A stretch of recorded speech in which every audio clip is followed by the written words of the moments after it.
Hoy vamos a desenterrar a Franco. Pero para hacerlo tenemos que llegar hasta lo más profundo del franquismo, porque las raíces del dictador se hunden muy hondo en nuestra sociedad. Creo que eso hace más importante que nunca que conozcamos quiénes hicieron fortuna con la dictadura. Esa es la razón, dice Antonio Maestre, de que no terminemos de exhumar el franquismo. Y lo cuenta en Franquismo S.A. Antonio, crudos días. Crudos días. No podía haber mejor fecha para que tú vinieras aquí hoy a presentar tu libro. Si está costando tanto exhumar el franquismo, es precisamente por lo que cuentas en Franquismo S.A., porque sus raíces se hunden profundamente en las fortunas de este país. Claro, hay una frase de la que hablo en el libro, que digo que la verdadera resistencia para la memoria histórica, para la dignidad y para otorgar justicia y reparación a las víctimas no es moral, no es política, no es cultural, es económica. Porque cualquier tipo de elemento de resistencia que haya previo a la reparación económica, pues imposibilita que se hable de ella. Es decir, mientras estemos hablando de la exhumación de Franco y sea el núcleo fundamental de la política memorialística en España, pues no se hablará de otra cosa. Las Torres de Meirás, por ejemplo, estarán a salvo y seguirán siendo de los Franco mientras no se hable de otra cosa. Por lo tanto, esto es como una especie de tapón que está impidiendo hablar de lo verdaderamente sustancial. ¿Pero crees que cuando se levante este tapón, que está a punto de levantarse, saldrá toda la putrefacción de la cloaca? Claro, una cosa es lo que creo y otra es lo que pienso que tiene que ocurrir. ¿Creo que no va a ocurrir? Sí, creo que no va a ocurrir. Creo que todavía va a haber mucha resistencia e incluso el Partido Socialista va a ser el garante de que eso no ocurra, porque bien se cuida de no hacer reformas profundas. Pero creo que es lo que tiene que empezar.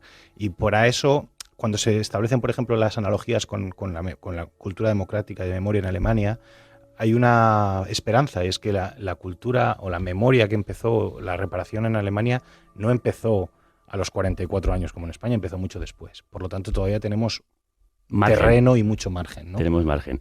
Se le exhuma de la Basílica de Cuelgamuros, pero se le entierra en el panteón del Cementerio de Domingo Rubio, que es un espacio de propiedad pública, rehabilitado con fondos públicos y cuyo mantenimiento y seguridad también correrá a cuenta de nuestro bolsillo. Esto es más electoralista que realmente una exhumación del franquismo. Claro, para ver si es electoralista, yo tengo que ver qué pasos se van a dar ahora. Es decir, si solo se queda aquí, obviamente es una medida puramente electoralista, obviamente. Si a partir de ahora empiezan a darse pasos de verdad, que tengan que ser profundos y que tengan que ser que doten de reparación a las víctimas, pues veremos. O sea, yo me cuido de decir que ahora es electoralista porque es cierto que se ha producido hoy por la resistencia de la familia, ¿no? De la familia Franco, si no se hubiese dado antes. Precisamente esa resistencia y que puedan ejercerla tiene que ver mucho con cómo los Franco consideran que este país sigue siendo en parte su dominio.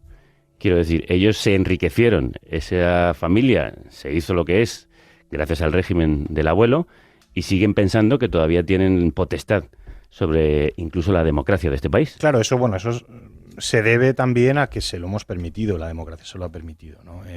También por la complicidad de muchas otras familias de las que hablo en el libro, que a su calor se han enriquecido y que no habrían tenido lo que tienen hoy en día si no llega a ser por la proximidad, por la corrupción, por los crímenes, por el tráfico de influencias, por simplemente una cuestión de amistad con la familia Franco, ¿no? Es decir, ha habido muchos enriquecidos con la dictadura y que obviamente van a tener esa resistencia para que haya procesos de memoria porque son conscientes de que, cuidado, que igual perdemos lo que tenemos.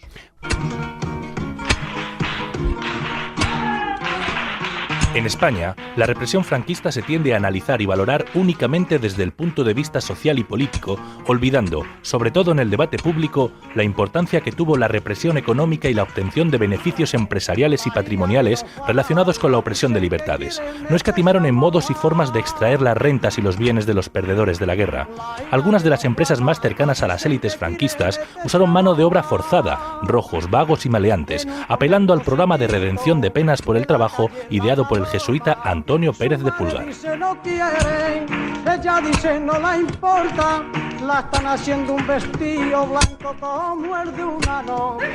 ¿Hubo muchas familias que se enriquecieron a costa de los vencidos? Es difícil encontrar hoy en día familias que tengan, entre las más ricas, ¿no? Hay una lista que, por ejemplo, hace el mundo de las 100 familias más ricas, y es difícil encontrar en esas familias alguna que no haya tenido su origen durante el franquismo. Es difícil encontrarlas, las hay. Por eso siempre los que apelan a la cultura del esfuerzo y la meritocracia siempre nos hablan de esos mirlos blancos, como Amancio Ortega, que es cierto que él no tuvo ningún tipo de responsabilidad en su enriquecimiento durante el franquismo, pero el resto es difícil encontrarlas, me ha costado, las hay, pero la mayoría sí tienen su origen en diferentes formas de responsabilidad, que esto es importante de definirlo. Hay algunas que fueron directamente responsables de crímenes con los que se lucraron, otras simplemente por connivencia, y hay una categorización de estas familias en su enriquecimiento, pero muchas y la mayoría. Vamos a hacerla a lo largo de esta charla, pero ¿cuál es el origen de este libro? ¿Qué es lo que te llevó a escribirlo? Este libro que dices que es de lo que nos robaron. Sí, a ver, pues en el fondo es porque a mí se me robó ese relato también. Yo, desde un punto de vista personal, he leído muchísimo sobre historia de España, sobre la memoria histórica, ¿no? Y siempre encontraba una especie de oscuro en la responsabilidad económica, en esas familias o esas empresas que fueron responsables, ¿no? Todos sabemos, hemos leído mucho sobre cómo ese proceso de reparación económica en Alemania, por ejemplo, sí se dio. Sí se ha hablado de esas empresas como Hugo Boss, como la IG Farben, que se lucraron con el nazismo y que tuvieron que hacer frente a esas responsabilidades, ¿no? Por esa responsabilidad compartida por los crímenes del nazismo. En España hay empresas que se lucraron directamente no solo con los crímenes franquistas, sino con los crímenes nazis. Es decir, hay empresas en España hoy en día que se lucraron directamente de una fábrica de esclavos que había en Monowitz, que era un campo de concentración en Auschwitz, en el que se dedicaron judíos a la extracción de buna, que era un derivado del carbón. Esas empresas hoy en día siguen operando y se enriquecieron con Digamos los nombres, porque todo el mundo que está escuchando está deseando escucharlos. Las empresas, por ejemplo, en estas empresas de la IG Farben, de las derivadas de la IG Farben, que sobre todo tienen su implementación en Cataluña, una que hoy es directamente responsable, o que por lo menos heredó esos bienes, es la Ercros, es una fábrica química que tiene una fábrica en Flix en Tarragona, por lo menos tenía una fábrica en Flix en Tarragona que era directamente responsable, y hay muchas empresas, muchos empresarios de la burguesía catalana, el Conde de Garás, los Montseny, los Milà, que tuvieron directamente responsabilidad y se lucraron y firmaron contratos con la IG Farben cuando la IG Farben extraía buna del campo de concentración de Monowitz con judíos. Muchas de esas élites franquistas de Cataluña luego trataron de tapar su pasado y sobre todo sus hijos y sus herederos se hicieron catalanistas precisamente para blanquear exactamente su pasado. ¿Han tratado de tapar las huellas todas estas empresas que se han enriquecido con el franquismo? Naturalmente, mira, en el caso del que hablas en Cataluña, por ejemplo, hay una familia que son los Mateu i Pla, que era el heredero, y ahora todos sus herederos, desde Mateu Quintana, que tiene mucha relación siempre con el Teatro del Liceo, con el patronato del Liceo catalán, Artur Suqué Puig y algunos de los familiares de los Suqué eran íntimos amigos de Jordi Pujol, y de hecho estaban hasta relacionados en un caso de corrupción en el caso Casinos, ¿no? Por lo tanto, eso ocurre y ha ocurrido, y no solo en Cataluña, ocurre en el País Vasco, ha ocurrido en Andalucía, ha ocurrido en todos los lugares de España, porque si algo une a la burguesía que se enriqueció con el holocausto y con el franquismo, con las dos cosas, es precisamente esta necesidad de intentar blanquear sus orígenes, ¿no? con una actividad de blanqueamiento, ¿no? Y en ese sentido te ha sido muy difícil en reconstruir las huellas y quitar el polvo para volver a sacar la suciedad. Es laborioso, ha sido un trabajo muy laborioso, es como una especie de puzzle, ¿no? Pero en el fondo no es tan complicado, porque durante muchísimo tiempo, igual que ahora sí lo intentan ocultar, durante muchísimo tiempo era algo de lo que enorgullecerse. Quiero decir, por ejemplo, todas estas familias de la burguesía catalana que se enriquecieron, compartían el patronato del liceo, ¿no? Y hacían las noches wagnerianas en Barcelona, y eso sale en el Ola a todo trapo en aquella época. Obviamente ahora eso intentan ocultarlo, pero claro, queda rastro en todas las hemerotecas. Por lo tanto, es un trabajo laborioso que ahora, obviamente, en democracia ya no se hacen honor de aquella época, pero hay un hilo negro que lo une y eso es lo que hay que hacer, reconstruirlo, y es un trabajo laborioso, pero no es excesivamente complicado si saber dónde buscar y dónde encontrar.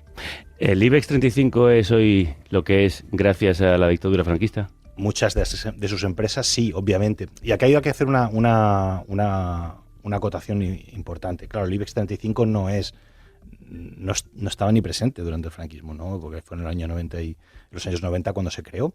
Pero todas esas empresas vienen de un proceso de acumulación de riqueza, de absorción de empresas que sí se lucraron directamente. Por ejemplo, el caso de Iberdrola. Iberdrola viene de dos empresas, hidroeléctrica, que es Hidrola y Verduero, ¿no? Y esas empresas, que son Hidrola y Verduero, sí se lucraron directamente con el franquismo. Y hay casos, por ejemplo, el caso de José María de Oriol Urquijo, que era el responsable de Hidrola, que no solo fue alcalde de Bilbao, fue falangista, hizo listas negras de rojos para depurar, porque era un falangista convencido, y aparte de ser el presidente de Hidrola, es que incluso era el responsable en el franquismo de llevar a cabo la política energética, una política energética que obviamente favorecía a su empresa, a Hidrola. La actual Iberdrola es una de las grandes empresas españolas, quizá el referente de las hidroeléctricas, que se construyeron gracias a las relaciones de sus dirigentes con el franquismo y siendo partícipes en algunos casos, de manos de sus presidentes, de la represión directa que ayudó a que las empresas de las que bebió el gigante eléctrico español crecieran de manera exponencial hasta convertirse en nuestros días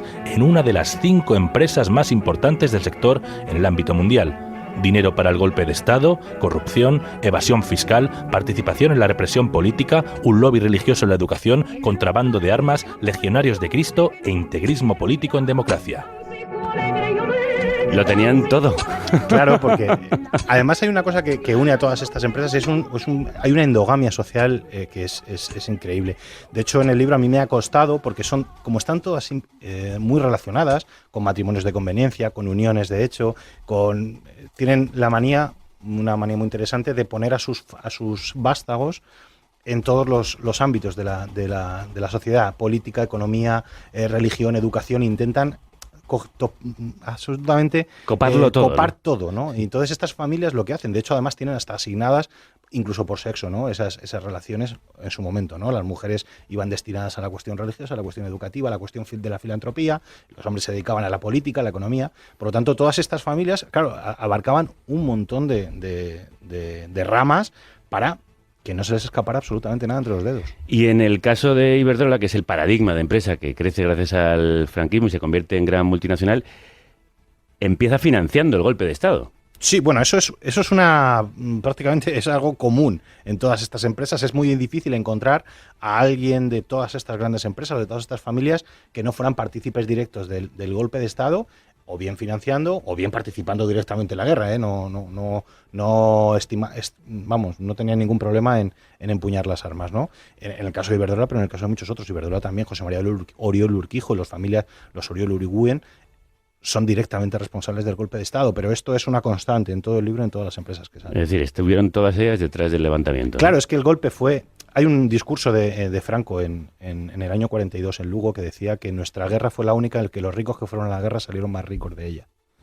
Y es que la guerra es una guerra de clase, eminentemente de clase. Se fue a la guerra para evitar la pérdida de los intereses y de los privilegios de todas estas familias. Y esto es reconocido por muchas de esas familias y hoy en día sus vástagos, cuando tienen que hacer sus relatos sobre todo aquello, eso está muy directamente vinculado a todo su discurso y a todo su relato. Y hablando de vástagos y herederos, cuéntanos una cosa que hemos leído en tu libro. ¿Qué relación tiene Esperanza Aguirre con Iberdrola?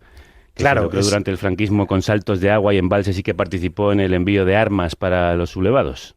Porque Esperanza Aguirre está relacionada directamente familiarmente con los Oriol. Los Oriol son la familia vinculada directamente a Iberdrola, una de las familias más importantes de la burguesía vasca, que era de ámbito tradicionalista, carlista, y que participó directamente en el golpe, y uno de sus hijos está casado con uno de los miembros de esta familia, que además con esa vinculación con los legionarios de Cristo está muy directamente relacionada con la política que Esperanza Aguirre siguió en educación en la Comunidad de Madrid, ¿no? con varias concesiones a colegios de estos herederos de la doctrina de Marcial Maciel. Y el hecho de que tengan tanta importancia económica, supongo que también se habrá traducido en un enorme poder político sobre las decisiones del régimen y posteriormente la democracia. Total, en el caso de Iberdrola, de José María de Oriol, es que era el jefe de la patronal de los empresarios eléctricos, era el jefe de la patronal, pero es que además era procurador en las Cortes, era el dedicado a tomar la legislación sobre cuestiones hidroeléctricas y además era el que despachaba directamente con Franco estas cuestiones, lo que le provocaba además enfrentamientos directos con el que era Suances, que era el ministro de Industria en aquel momento, ¿no? Porque obviamente el señor Oriol era el que despachaba directamente. No había una diferencia entre política y economía. De hecho, para Franco fue importante esa relación con los empresarios que financiaron el golpe para darles más poder, y por lo tanto durante el franquismo no hubo esa diferenciación. La economía y la política era lo mismo, claro, obviamente en manos de los ganadores de la guerra. Porque los empresarios que perdieron la guerra, esto no es un libro contra los empresarios que perdieron la guerra, esos también fueron depurados. De hecho, cuento un caso de las navieras vascas, la depuración vasca de las navieras, en la que cuando los navieros, José Sota del Aznar, que era un naviero vasco afín al PNV, todo su patrimonio fue expoliado y se le entregó a los navieros que habían participado en la guerra del bando fascista, a los navieros como los Aznar. Que esto no tiene que ver con José María, ¿vale? Sí, aclaremos este punto. Que la endogamia es muy... Pero no, aparece Aznar, pero no en este punto. Bueno, pues vamos con otra de esas grandes empresas que forma parte del IBEX 35 y que tiene una connivencia y participación directa en todo el régimen franquista. Gas Natural. En la historia oficial de Gas Natural Fenosa, renombrada Naturgy, incluida en su página web, existe un silencio llamativo sobre la guerra civil y la dictadura, como si aquel periodo histórico no hubiera tenido nada que ver en la consolidación económica de una de las empresas que hoy dicta los designios políticos desde el parqué del IBEX. Un olvido interesado que no se corresponde con la realidad de la conformación del imperio de una de las compañías más importantes del sector eléctrico.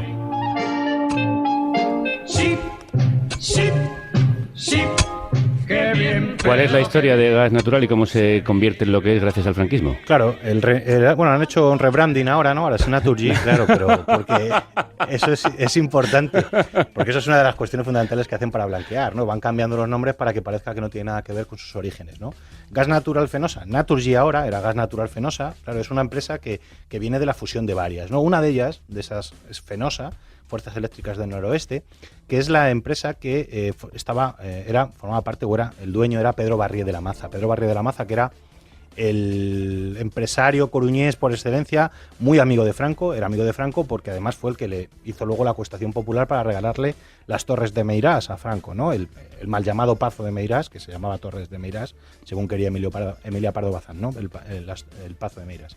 Bueno, pues él fue el encargado de regalarle y claro, ¿por qué le regaló? Aparte de ser uno de los financieros del golpe de Estado también, uno de los que dio bastante dinero para la contienda, para el éxito de la sublevación fascista, pues él tenía una empresa que era Fuerzas Eléctricas del Noroeste, Fenosa, que era una empresa eléctrica en Galicia, ¿no?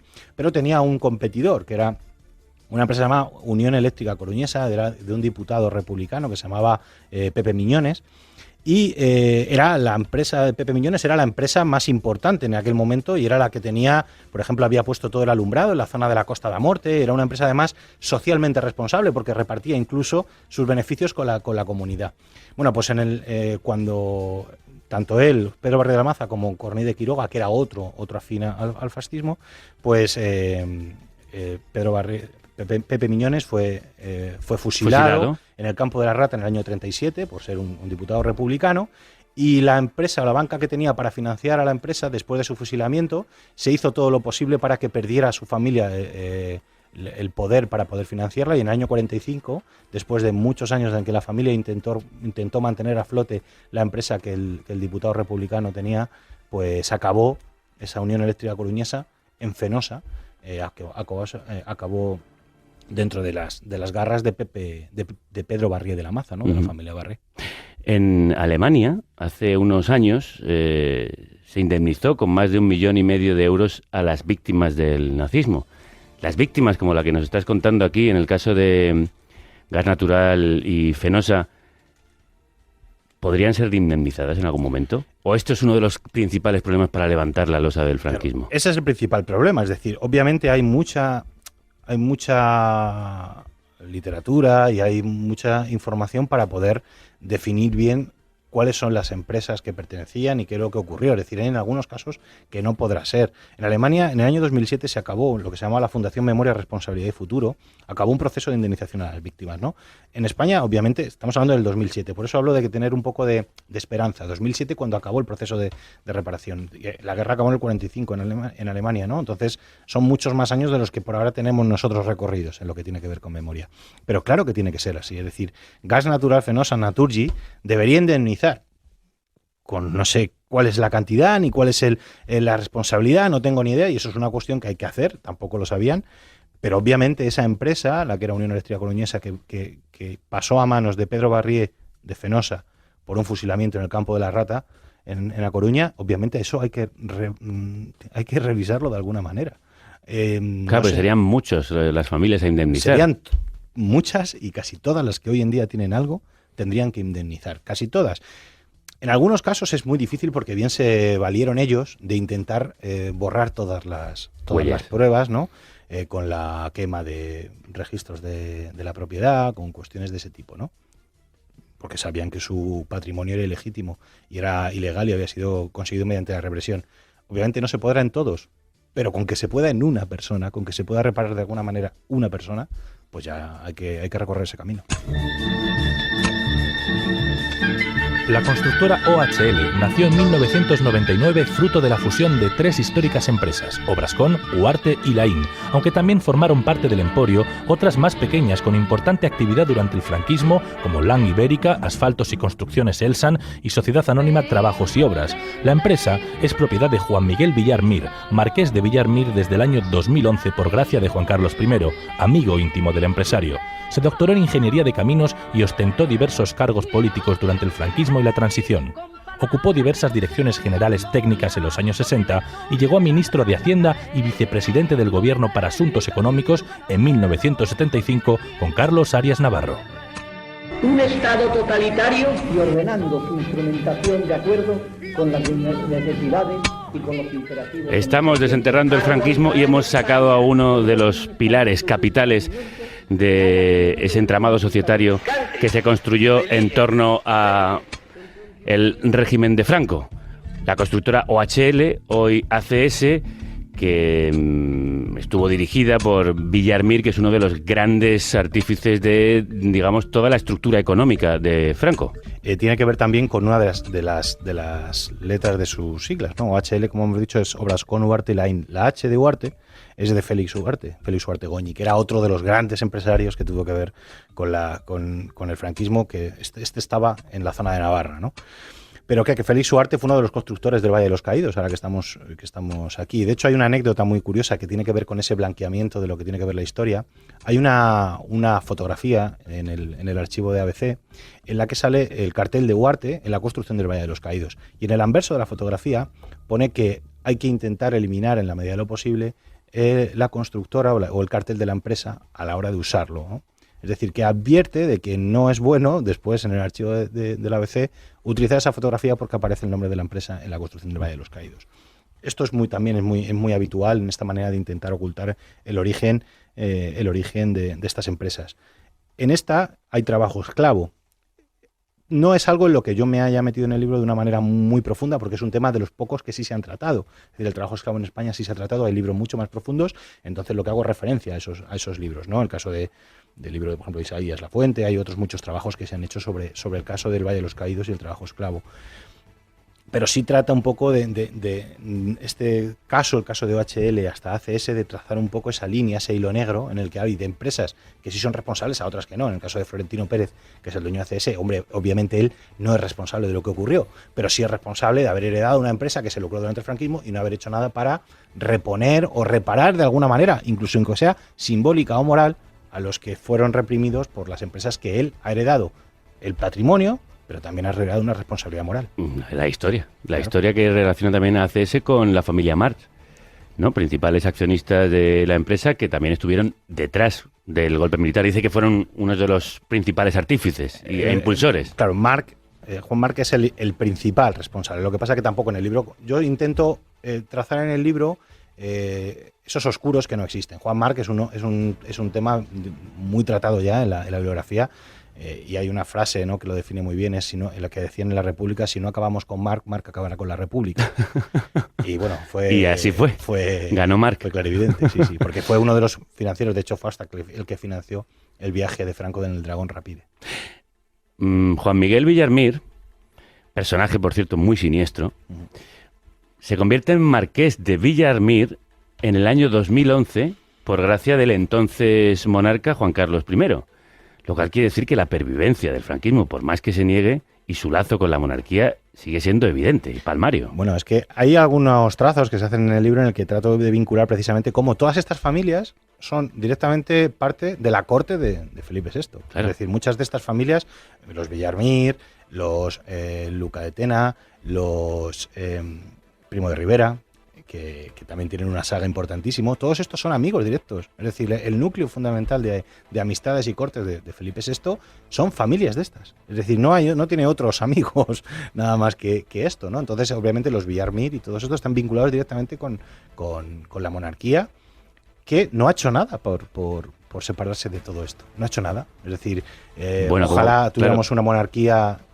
Ojalá tuviéramos una república, pero ojalá, si ya queremos una monarquía, tuviéramos una monarquía un poco que se hubiese abierto a la sociedad civil un poco más, bueno, que no tenga tanto que ocultar, ¿no? Pero bueno, claro, también hablamos de una monarquía que se ha enriquecido mucho siguiendo sistemas que ya se crearon en el franquismo y que además se ha criado entre esos algodones. El funcionamiento de todas las capacidades y energías del país. El sector de las navieras fue uno de los que mejor representó lo que significaba caer del lado incorrecto a la hora de hacer negocios durante la dictadura franquista. No existía otro más tutelado por el régimen, con lo que eso suponía de beneficioso para los afectos, que se tornaba en miseria y desgracias para quienes no lo eran. El transporte por vía marítima era lógicamente un sector estratégico para Franco. ¿Cómo han conseguido estas familias blanquear su pasado para pasar desapercibidas en democracia? Como yo decía al principio del programa, para acostarse franquistas y levantarse demócratas. Claro, porque bueno, eso es una concesión que le dio la democracia, ¿no? Porque en ningún caso hubo ningún tipo de intento de reparación, de intento simplemente de mácula moral, ¿no?, sobre el comportamiento que tuvieron estas familias, ¿no? Cuento una historia en el libro sobre la familia Quandt, que son los dueños de BMW, ¿no?, ahora en Alemania, ¿no? Un documental que hubo en el que explicó cómo los patriarcas de los Quandt, Günther Quandt, se había lucrado con esclavos en un campo de concentración, incluso también con la adquisición de la empresa de otro empresario que se llama Henry Pels, que acabó muerto en el campo de concentración de Kulmhof. Cuando el documental mostró todo aquello, la familia Quandt tuvo que salir por lo menos a disculpar, a avergonzarse de lo que había hecho su familiar. En este libro se cuentan miles de historias, bueno, miles, me han pasado, se encuentran bastantes historias similares a la de la familia Quandt. Sí. ¿Alguien cree que después de que se publique este libro y todos esos nombres, va a salir alguien de la familia diciendo que se avergüenza de lo que ha hecho su familiar o que va a hacer algún tipo de reparación? Eso no va a ocurrir.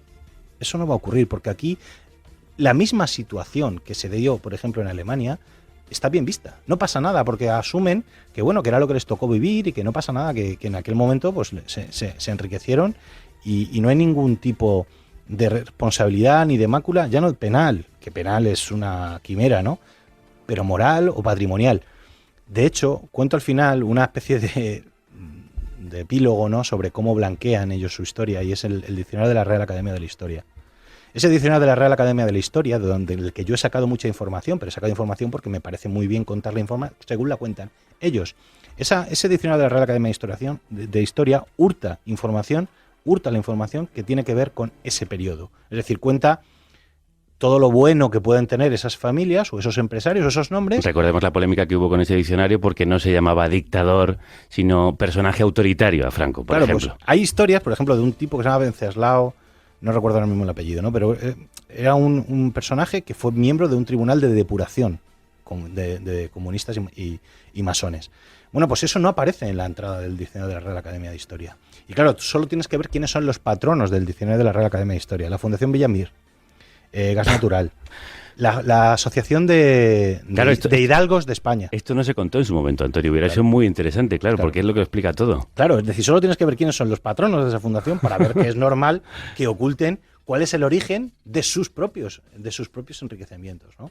Obviamente, la historia la cuentan los que han ganado y, obviamente, hasta que no hagamos de verdad un profundo repaso a la cultura y a la memoria y a la historia de todos esos patrimonios, pues no, ni siquiera se van a ver concernidos a pedir perdón por cómo consiguieron su patrimonio, obviamente, porque si ni siquiera se sabe. No, claro. El ejemplo más claro creo que es el de Villarmir, que ha pasado de la dictadura a la democracia y ha seguido reinando y ha seguido participando en la vida pública y política. Uh-huh.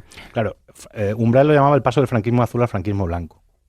Es que durante un periodo no ha habido transición. Ha habido una transición política, pero los grandes puestos de decisión de poder, sobre todo en el económico, se han mantenido completamente igual. Es decir, durante el año 39 hubo un cambio de guardia empresarial. Se produjo las empresas que existían dejaron de existir y se construyeron unas nuevas. En el año 39, pero en el 75 no hubo ese cambio de guardia empresarial. Fueron los mismos empresarios, las mismas empresas, las mismas familias y las mismas sagas los que han seguido operando y han seguido haciendo dinero con lo que consiguieron durante el franquismo.